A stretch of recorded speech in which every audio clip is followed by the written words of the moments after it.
Good afternoon everyone. तो एक बार बता देना कि आवाज़ अगर क्लियर है या नहीं है, अगर कोई इशू है तो ठीक है, अदरवाइज अपन स्टार्ट करते हैं फिर क्लास।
तो कल अपन ने जो है थोड़ा इंट्रोडक्शन देख लिया था। कल का मतलब कल तो क्लास नहीं हुई थी, उससे जस्ट एक दिन पहले, ठीक है, यानी कि फ्राइडे को। आज अपन TEM मोड डिस्कस करेंगे और इंट्रोडक्शन कर लिया था, मतलब आज अपन फील्ड इक्वेशन से स्टार्ट करेंगे। कहाँ से स्टार्ट करेंगे? फ्रॉम द फील्ड इक्वेशंस, ठीक है। तो इधर देख लो भाई, TEM मोड, ठीक है। तो from third Maxwell equation, from third Maxwell equation, third Maxwell equation से स्टार्ट करते हैं। तो थर्ड मैक्सवेल इक्वेशन क्या होता है? Curl of B E vector equals to minus of del B vector upon del t, ठीक है। बट अपने को पता है कि डेल अपॉन डेल टी को अपन किसके एनालॉगस रखेंगे? आयोटा ओमेगा के। और जो बी वेक्टर है वो कितना होता है? म्यू इंटू एच वेक्टर होता है। यही बात है। तो यहाँ से कर्ल ऑफ ई वेक्टर कितना आ जाएगा अपना? Minus iota omega mu and H vector, ठीक है। उसके बाद अपन क्या करेंगे? कर्ल को सिलेंड्रिकल कोऑर्डिनेट सिस्टम यूज करेंगे, क्योंकि कल भी अपन ने पढ़ा था, डायग्राम भी शायद आप लोगों ने बना लिया था या नहीं बनाया था। नहीं बनाया था तो दोबारा बना लेना, मतलब बना लेना अगर एक बार भी नहीं बनाया है तो। इसमें क्या होता है बेसिकली, दो कंडक्टर होते हैं, यानी कि आप ये समझ लो कि दो सिलेंडर अगर मैं एक दूसरे के अंदर रख दूं, ठीक है ना। तो सिलेंड्रिकल कोऑर्डिनेट सिस्टम यूज करूंगा मैं। तो मान लो कि जेड एक्सिस से जो डिस्टेंस है मैं उसको आर लिख रहा हूँ। क्या लिख रहा हूँ? आर लिख रहा हूँ। तो 1/H1 S2 S3 यानी कि 1R1 होता है, ठीक है। R cap r into phi cap and z cap, यही होगा। और यहाँ पे आ जाएगा del upon del r, del upon del phi, and यहाँ पे आ जाएगा डेल अपॉन डेल जेड, ठीक है। उसके बाद अपन बात करते हैं A1H1। तो यहाँ से है E1 H1 1 हो गया, A2 S2 मतलब R इंटू ई फाई, और ये आ जाएगा EZ, and that is equals to minus iota omega mu and H vector, ठीक है भाई। देखो अब क्या करेंगे? कंपेयर करा देंगे, कंपेयर द कंपोनेंट्स ऑफ, या फिर compare the components along r cap, phi cap and z cap from both side, from both side, ठीक है। तो देखो भाई करते हैं, सबसे पहले आर कैप के लिए बनाते हैं। तो आर कैप के लिए ये टर्म कैंसिल, तो बाहर है 1/r, तो 1/r and this is bracket, so this is cancel and here we get del Ez upon delta phi minus, अच्छा ये देखो डेल अपॉन डेल्टा जेड है, आर आर पे कोई इफेक्ट नहीं आएगा, तो आर को मैं बाहर लिख सकता हूँ, मतलब मैं ऐसे लिख सकता हूँ del upon del z and E phi. और इस साइड क्या आ जाएगा? Minus iota omega mu and this one will be H r, ठीक है। तो इस इक्वेशन को इक्वेशन फर्स्ट दे देता हूं मैं, उसके बाद मैं फाई कैप वाला कंपोनेंट जो है बराबर करता हूँ, तो फाई कैप वाले कंपोनेंट में नेगेटिव आएगा, तो नेगेटिव -1/r इंटू आर, ये वाला आर, ठीक है, ठीक है, bracket start. So this one and this one is cancelled and this is del Ez upon delta r minus del Er upon delta phi, phi नहीं z. This is equals to minus iota omega mu and h phi, ठीक है। उसके बाद next कौन आएगा अपना third z cap वाला component. So z cap is nothing but 1/r, ये और ये cancel, so del upon del r, r E phi, ठीक है, minus del E r upon del phi, ये डेल ई वन की जगह ई आर आएगा ना, फर्स्ट जो कंपोनेंट है, तो ये बंद करो और ये आ जाएगा minus iota omega mu H Z के बराबर। So this is equation number 2, this is equation number, मतलब this is 3 and this is 2, तो यहाँ से अपने पास 3 इक्वेशन आ गई। सिमिलरली अपन क्या करेंगे, फ्रॉम फोर्थ मैक्सवेल इक्वेशन, तो फोर्थ मैक्सवेल इक्वेशन क्या होती है, फोर्थ मैक्सवेल इक्वेशन होती है curl of B vector equals to J, अच्छा बी की जगह एच ले लो यहाँ पे, H vector J vector plus epsilon del E vector upon delta T, लेकिन जे वेक्टर इक्वल्स टू होता है sigma into E vector, sigma है conductivity, so for lossless dielectric, for lossless dielectric sigma हो जाएगा 0, तो ये अपनी इक्वेशन बन जाएगी curl of H vector equals to del upon delta t iota omega हो जाएगा, तो आयोटा एप्सिलॉन ओमेगा और ई वेक्टर, ठीक है। तो यहाँ तक एक बार नोट कर लो, ठीक है, और देखो अपन कई बार रिपीट कर चुके हैं चीज़ें, तो बहुत इजी हो गया है अब आपके लिए भी, है ना, तो यहाँ तक नोट कर लो जल्दी से, उसके बाद अपन इसकी मदद से 3 और इक्वेशन कैलकुलेट करेंगे।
ठीक है, आगे चलते हैं अपन।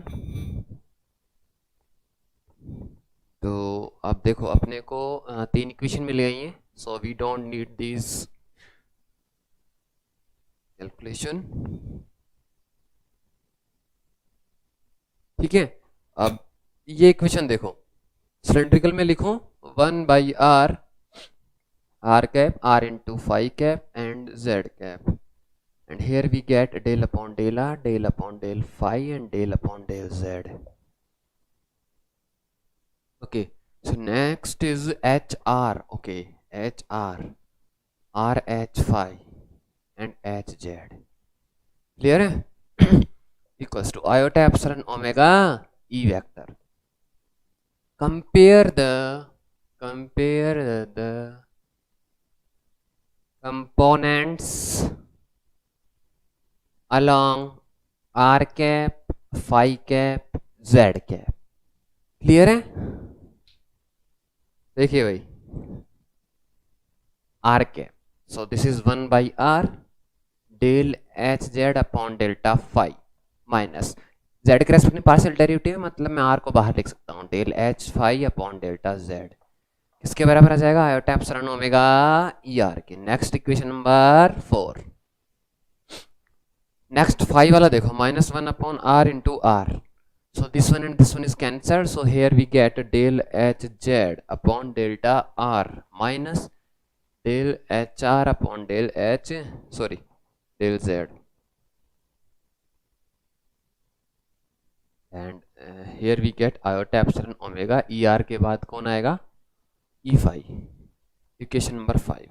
एक और इक्वेशन चाहिए, and that is for the z, so this is 1/r del by this one and this one is cancelled, so here I can write del by del r r h phi। ध्यान रखना r बाहर नहीं आ सकता है, क्यों? क्योंकि r के respect में पार्शियल डेरिवेटिव है, एंड माइनस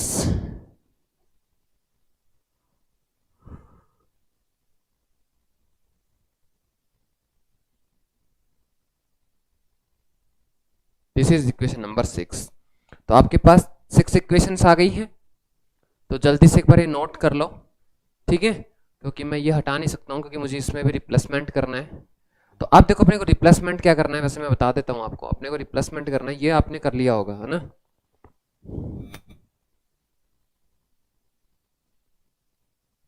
तो मैं इसी के अंदर रिप्लेस कर लूंगा मैं तो, या फिर यहाँ लिख दूंगा रिप्लेस कर करके। रिप्लेस क्या करना है, इसके जस्ट बाद यहाँ से लिखना है कि भैया जो डेल अपॉन डेल्टा जेड है वो बेसिकली किसके बराबर है? माइनस आयोटा बीटा जी के बराबर। दूसरा, ट्रांसवर्स इलेक्ट्रिक मैग्नेटिक मोड की बात कर रहे हैं, मतलब ई जेड भी जीरो है यहाँ पे और एच जेड भी जीरो है, दोनों जीरो है। तो ये वैल्यू और ये वैल्यू पुट करने के बाद ये इक्वेशन जो बनेंगी वो क्या हो जाएंगी? फील्ड इक्वेशंस हो जाएंगी। किसके लिए? टीईएम मोड के लिए। तो एक बार यहाँ तक नोट करो, फिर अपन आगे चलेंगे।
Good afternoon Rohit.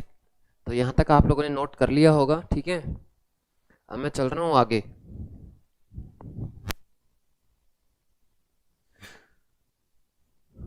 तो ये जो 6 इक्वेशंस हैं, इसके अंदर अपने को ये चीज रिप्लेस करनी है। तो देखो क्या इक्वेशन बनती है, ये नहीं मिटानी, इसके ऊपर मिटा सकते हैं ना। देखो फ्रॉम इक्वेशन फर्स्ट, सबसे पहले बात करते हैं अपन फ्रॉम इक्वेशन फर्स्ट। तो फर्स्ट के अंदर देखो भैया ई जेड जीरो है ना, तो ये टर्म जीरो, और ये आर कैंसिल हो जाएगा, तो माइनस बच जाएगा, ये माइनस माइनस कैंसिल हो जाएगा। So we get minus iota beta G और E phi.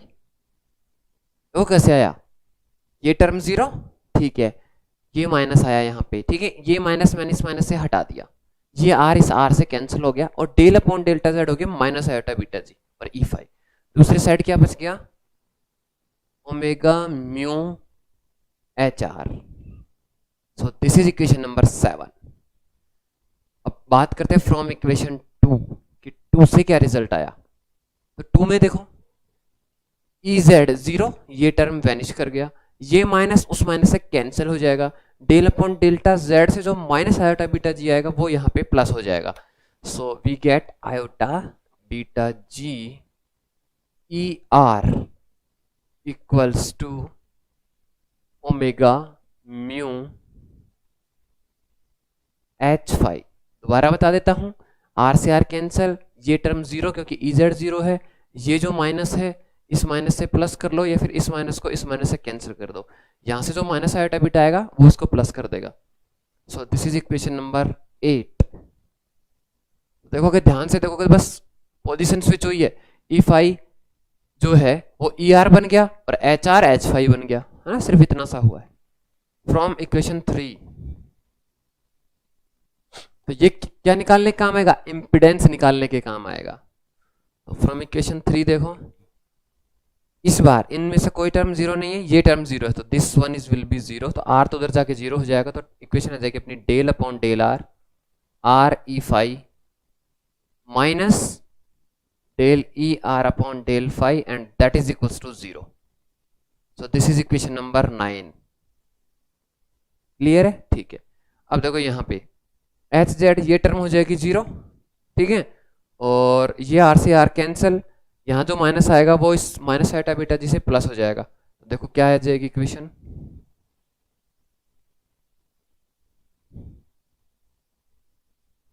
Iota beta g E are, यानी कि पहली टर्म है तो ऑब्वियस सी बात है वहाँ फाई होगा। So iota beta g H phi equals to, ये कितना है, आयोटा एप्सिलॉन ओमेगा और ई आर, यही है ना, ये लो, यस इट इज। तो आयोटा से आयोटा कैंसिल अगर मैं कर दूं, तो देखो इक्वेशन आ जाएगी आपकी beta g H phi equals to epsilon omega E r. इसको इक्वेशन नंबर 10। ऐसी कोई इक्वेशन देखो पहले भी है क्या कहीं, ये रही,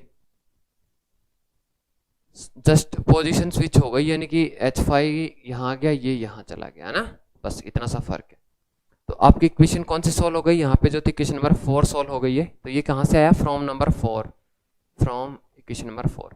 अब 5 से देखो क्या चेंज होगा, ये टर्म जीरो, यहाँ पे माइनस का 1 आएगा, ये माइनस का 1 यहाँ से प्लस हो जाएगा, डेल अपॉन डेल्टा जेड से आएगा माइनस का आयोटा बीटा जी, तो यहाँ से भैया माइनस का आयोटा बीटा जी, और ये एच आर, और यहाँ से ये आ जाएगा iota epsilon omega E phi, but iota दोनों साइड से कैंसिल कर दूं तो मेरे पास आ जाएगा beta g H r equals to epsilon omega E phi, और माइनस माइनस तो minus. So this is equation number 11, this is equation number 11। अब लास्ट एक और इक्वेशन बच गई, इक्वेशन नंबर 6, उसके अंदर ये रिप्लेसमेंट और कर देते हैं, तो उसके बाद आपके पास जो 6 फील्ड इक्वेशंस हैं वो आ जाएंगी। यहाँ पे देखो भैया, ये टर्म जीरो हो जाएगी, बाकी किसी पे कुछ फर्क नहीं पड़ेगा। So this one will B 1 by, अच्छा आर तो लिखने की जरूरत नहीं क्योंकि उधर जाएगा तो जीरो हो जाएगा। So this is del by del r, r H phi minus del H r upon delta phi and bracket close and this is equals to 0. So this is the next equation, equation number 12. Equation number 12. तो आपके यहाँ से 6 equations obtained हो गई है. ये सब अपन हटा देते हैं. अब देखो अपन थोड़ा सा इसकी कैरेक्टरिस्टिक की बात कर लेते हैं. तो देखो अपन ने एक चीज प्रूव की थी कि Z T E multiplied by Z T M equals to under root of Z T E M. Prove किया था ना. तो देखो यहाँ से कुछ आ रहा है क्या वैसा? देखो आएगा. मैं कैरेक्टरिस्टिक की बात कर लेता हूं. तो जो जेड है और टी ई एम लिख देता हूं मैं. ये कितना होगा? ई r upon H five. Mode लगा दो. तो ई आर कहीं से कोई सी भी इक्वेशन ले लो जिसमें ई आर और एच फाइव का कनेक्शन ये रहा. तो omega mu upon beta g. Omega mu upon beta जी ये आ गया. अब देखो बीटा जी कितना होता है? Phase factor. लेकिन फेज फैक्टर निकालने से पहले अपन कट ऑफ फ्रीक्वेंसी निकालेंगे. क्या निकालेंगे? Cut off frequency. तो आपको पता है कट ऑफ फ्रीक्वेंसी के लिए फॉर्मूला होता है omega c square. Mu epsilon omega c square equals to mu epsilon omega square. ठीक है. तो यहां से निकाल लेंगे और फेज फैक्टर जो निकलेगा वो फेज फैक्टर हो जाएगा. फेज फैक्टर होता है अपना beta equals to under root mu epsilon omega square minus k c square. ठीक है ना. तो आप इसको ऐसे भी कुछ लिख सकते हो, यानी कि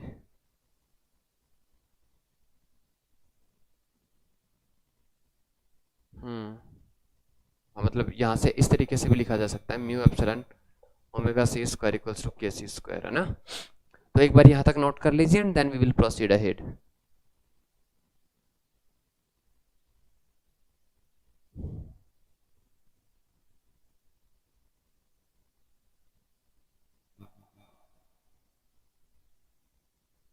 फिर देखते हैं अपन कि यहाँ पे फेज फैक्टर कैसे निकाल सकते हैं, क्योंकि बाउंड्री कंडीशन कुछ है नहीं यहाँ पे.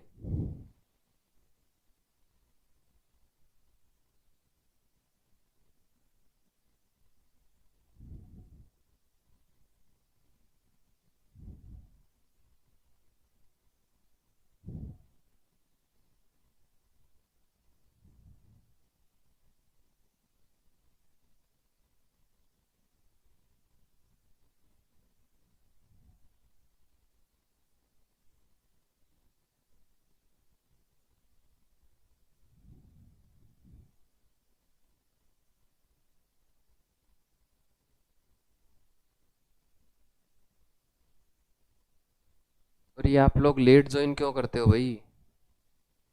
मैसेज चला जाता है व्हाट्सएप के ग्रुप में भी मैं बोल देता हूँ, उसके बावजूद आप लोग लेट ज्वाइन करते हो.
ठीक है. तो देखो मैं बता देता हूँ यहाँ से आगे. तो ये जनरल फॉर्मूले हैं. अब इनका यहाँ से क्या कनेक्शन है वो रिलेट करना अपने को इन इक्वेशन को यूज करते हुए. ठीक है. ये हटाते हैं एक बार और इन इक्वेशन को देखो ध्यान से. तो मैं इक्वेशन 7 देखो अब एक बार. E5 को मैं कितना लिख सकता हूँ? देखो इधर आएगा तो ये जो माइनस आयोटा है प्लस का आयोटा हो जाएगा. ठीक है. और omega mu upon beta G और इनटू इतना है एच आर. ये मैंने लिखा है फ्रॉम 7. अब देखो E5 की कोई और इक्वेशन है क्या? E5 की ये रही देखो फ्रॉम इक्वेशन 11। तो यहाँ से मैं ई फाई कितना लिख सकता हूँ, ध्यान देना भाई, यहाँ से मैं ई फाई लिख सकता हूँ माइनस बीटा जी, ठीक है, माइनस बीटा जी और डिवाइडेड बाई एप्सिलॉन ओमेगा। तो इसमें आयोटा नहीं आया क्या यहाँ पे, इसमें नहीं आया, इसमें आ रहा है, तो यहाँ पे भी आयोटा होगा ना शायद, मिस कर दिया क्या अपन ने, लिखना भूल गए शायद, यहाँ पे भी तो आयोटा आएगा, आयोटा ओमेगा म्यू, आयोटा आएगा ना भाई, यहाँ पे भी इस साइड भी तो आयोटा आएगा, शायद अपन ने कुछ गड़बड़ कर दी है। तो देखो यहाँ पे जब आयोटा आएगा तो आयोटा से आयोटा कैंसिल हो जाएगा, इधर ही आ जाएगा माइनस, ये करेक्ट कर लेना भाई, यहाँ अपन कहीं ना कहीं आयोटा मिस कर दिया, क्योंकि आयोटा आएगा यहाँ पे भी, क्योंकि इस तरफ जो वैल्यू थी वो अपन डेल अपॉन डेल टी की रख रहे हैं, और डेल अपॉन डेल्टा टी में भी तो आयोटा ओमेगा होता है, तो शायद कुछ मिस हो गया, एक बार चेक कर लेना, ठीक है। अब देखो यहाँ से इक्वेशन ये मैंने 11 से लिखी है, तो इन दोनों को अगर मैं कंपेयर कराऊं तो ओमेगा म्यू अपॉन बीटा जी किसके बराबर है, बीटा जी अपॉन एप्सिलॉन ओमेगा के बराबर है। तो यहाँ से बीटा जी का स्क्वायर कितना आ गया, म्यू एप्सिलॉन ओमेगा स्क्वायर आ गया। लेकिन आपको तो पता है कि बीटा जी का स्क्वायर होता कितना है, mu epsilon omega square minus k c square, या फिर mu epsilon omega square minus mu epsilon omega c square, यही होता है। लेकिन आ क्या रहा है, ओनली ये टर्म आ रही है, इसका मतलब ये टर्म क्या है, सो के सी स्क्वायर कितना आ गया, यहाँ पे जीरो आ गया, और ओमेगा सी कितना आ गया, जीरो। तो देखो ये एक स्पेशल प्रॉपर्टी आ गई कि टीईएम मोड के लिए कट ऑफ फ्रीक्वेंसी जीरो होती है। तो यहाँ से एक स्पेशल केस क्या आ गया, for TEM mode, for TEM mode cut off frequency zero, ठीक है। उसके अलावा देखो इम्पिडेंस और निकाल देता हूं मैं, तो इम्पिडेंस में तब अपने को ज्यादा दिक्कत नहीं आएगी। तो इम्पिडेंस था जेड इक्वल्स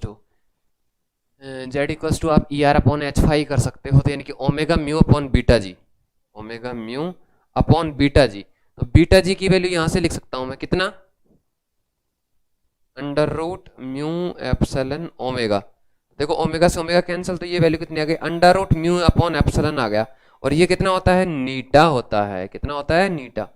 अब आपने अगर ध्यान दिया हो तो जब अपन टी मोड के लिए करते थे तो ये वैल्यू आती थी eta upon under root 1 minus F C square upon F square, और जब टी एम मोड के लिए करते थे तो ये आता था 1 minus F C square upon F square, दोनों को मल्टीप्लाई करोगे तो नीटा स्क्वायर, जो कि किसके बराबर आ गया, टी ई एम मोड के इम्पिडेंस के स्क्वायर के बराबर आ गया। तो मैंने कहा था कि आगे आएगा, अपन प्रूव कर देंगे, मतलब बताऊंगा कि हाँ ये नीटा आ रहा है। तो बाकी ये क्वेश्चन आ सकता है, कौन सा question, prove that Z T E dot Z T E T M बराबर होता है जेड टी ई एम के स्क्वायर के, ठीक है। तो यहां से आपकी कट ऑफ फ्रीक्वेंसी वगैरह सब कैलकुलेट हो चुका है, और अगर किसी कोई डाउट है तो आप लोग पूछ सकते हो।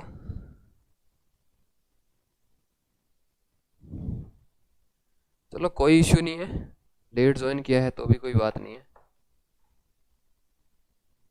बाद में देख लेना।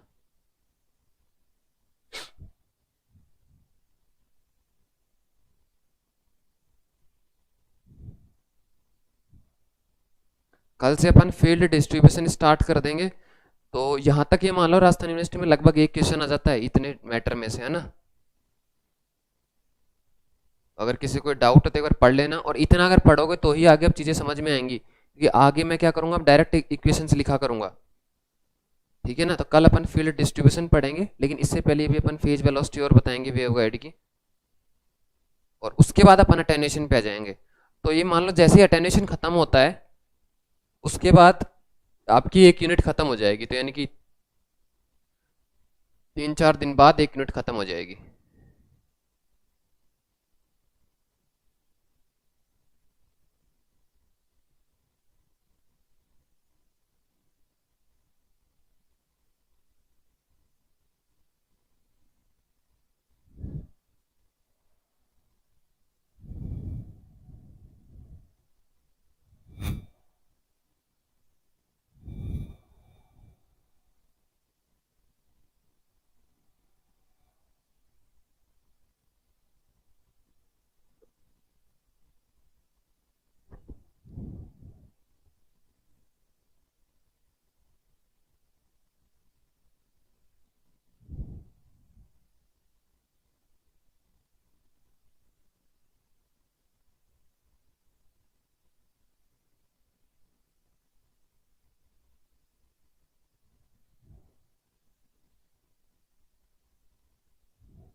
चलो भाई फेज वेलोसिटी और बता देते हैं, उसके बाद ये टॉपिक खत्म है।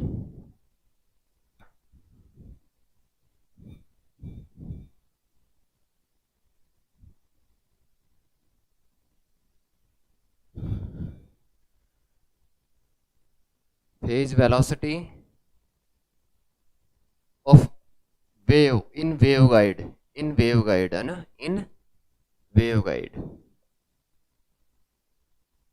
इसको डिनोट करेंगे अपन वी जी से, और ये कितना होता है ओमेगा अपॉन बीटा जी, और बीटा जी आपका कितना आया है under root mu epsilon omega, omega से ओमेगा कैंसल, तो जो आपके गाइड की जो फेज वेलोसिटी है वो कितनी आ गई 1 upon under root mu epsilon. और ये किसकी वैल्यू होती है, किसी भी वेव की डाइलेक्ट्रिक में फेज वेलोसिटी होती है। इसका मतलब क्या लिख सकता हूं मैं, गाइड वेलोसिटी, या फिर आप इसको क्या लिख सकते हो, phase velocity in waveguide is equal to the phase velocity of EM wave in boundless dielectric, ठीक है। ये एक इंपॉर्टेंट कंक्लूजन है, और ये भी एक इंपॉर्टेंट कंक्लूजन है कि भैया इसके लिए कट ऑफ फ्रीक्वेंसी 0 होती है। तो जल्दी से नोट कर लो, कोई डाउट है तो पूछ सकते हो।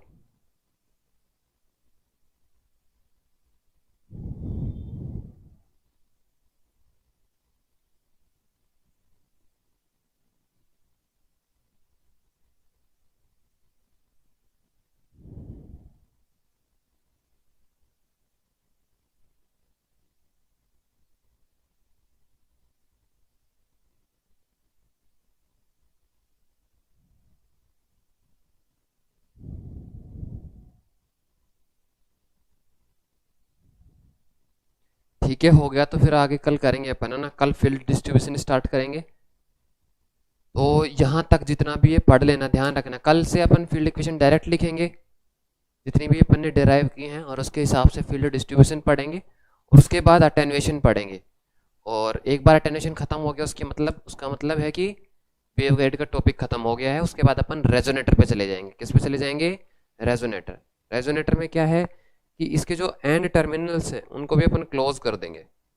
अभी तक सिर्फ 4 दीवारें थी वेवगाइड के अंदर, अगर उसको आगे और पीछे से आप बंद कर दो, क्लोज कर दो, तो क्या हो जाएगा, रेजोनेटर हो जाएगा, यानी एक तरीके से कैविटी हो जाएगी वो।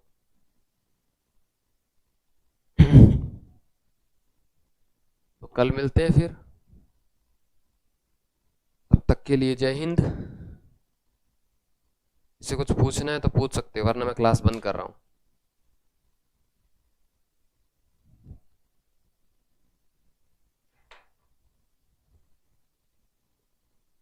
ठीक है। और एक्चुअली मैं वेट कर रहा था कि शायद लास्ट वीक तक जो अपडेटेड सिलेबस है वो आ जाएगा, ताकि अपन वो सारी चीज़ें ना पढ़ें जो सिलेबस से हटाई जाएंगी, क्योंकि इस बार यूजीसी नॉर्मल सी बात है, कंप्लीट सिलेबस तो शायद देगा नहीं एग्ज़ाम में, है ना।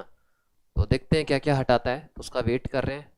अगर दिसंबर में आ जाता है तो बहुत अच्छी बात है, वरना तो फिर अपन क्लास का टाइम बढ़ा देंगे और फिर अपन जितना भी है सारा पढ़ लेंगे, है ना।